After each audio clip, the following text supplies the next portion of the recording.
Hi. Today I'd like to tell you guys a story about something that happened to me this past Thursday. So Thursday the 26th, I signed up for a psychology study at 9:30 in the morning, an ungodly hour to be sure for a college student. And I woke up at 8:30, got around, got dressed, brushed teeth, whatnot, went to campus. They had me enter this cubicle of a room, very small, very cramped, and they hooked me up to this very stylish looking machine that was meant to measure my emotional response in some capacity.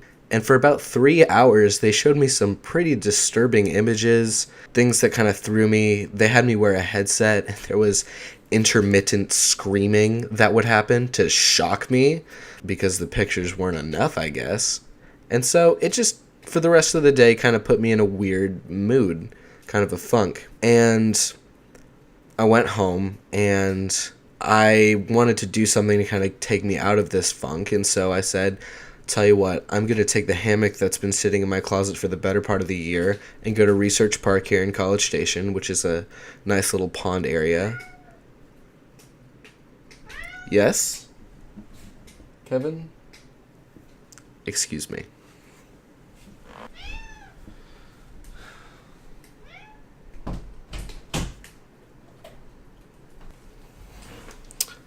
Sorry about that.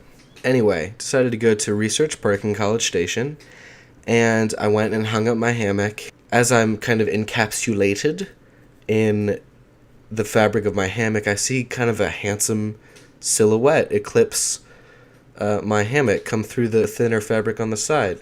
And I look, and there's just this duck standing there. A handsome, handsome duck.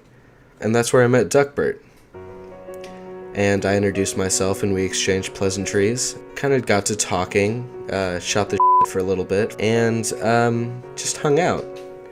And we got to talking more and more, and figured out we'd have a few things in common, and it just kind of felt like the blossoming of a friendship. You know, when you meet someone that you connect with really well pretty quickly, it's kind of exciting. It's kind of like, oh. So the next time I looked at my phone, hours had passed. Just me and Duckbert chilling out. And as silly as it sounds, we actually came up with our own little handshake.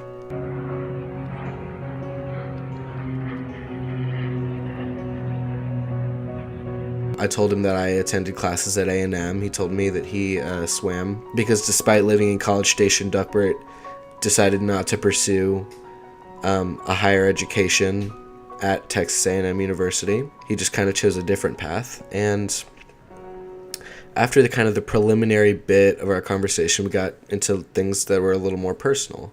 A little bit about what we were dealing with at the time, kind of what was going on, a little bit about our past. And this is where I began to notice something kind of interesting. Duckbert kind of began to recluse himself a little bit, and he just kind of grew kind of distant, which kind of threw me for a loop because I thought up to that point we were having a really good time and becoming fast friends. But he just kind of took himself out of it a little bit. Dark secret. And after about 10 or so minutes of this awkward back and forth, he made up some lame excuse I can't even recall and just left. And so I packed up all my stuff and left Research Park in about as weird a mood as I had arrived in. And I went home kind of flabbergasted at the day's events, and I decided to do a little research about Duckbert. Research. And you see, Duckbert wasn't from Research Park in College Station. He was from the Southwest Calhoun wetlands of Minneapolis. And the more I thought about it, the more it all just kind of clicked. Duckbert didn't look like the other ducks. When I met him, he was hanging out with a group of about 4 other ducks that were just kind of monochromatic with one little blotch of really deep blue. Duckbert didn't look like that at all. And I guess the more I thought about how Duckbert and his friends interacted, the more I came to the realization that Duckbert didn't really fit in. Despite the brave face that he put on it, and despite how he tried to play the part of the local mallard, kind of like me, Duckbert was just an outsider at Research Park. It wasn't his home. And so I went back the next day, and the next day, and the following, and I haven't seen him since.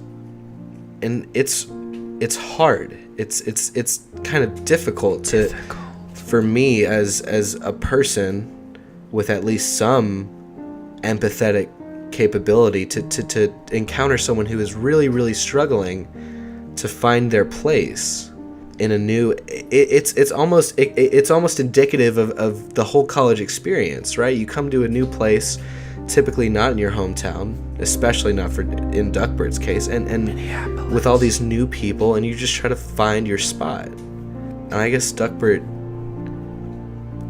despite having tried and masquerading, after the facade came down, he just didn't really belong, or at least he felt that way.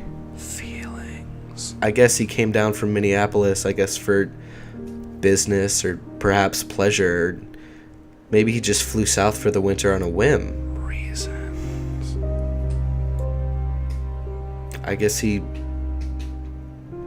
left, moved on, drifted to another pond to find a place somewhere else. But I still have hope. And after I'm done with class on the weekdays, I go to Research Park and I set up my hammock in the same spot that we met, and I wait in hopes that maybe after he's seen his way clear of whatever internal struggle he was dealing with, that Duckbert will come back. I hope he comes back. But I guess until that point, all I can do is hope.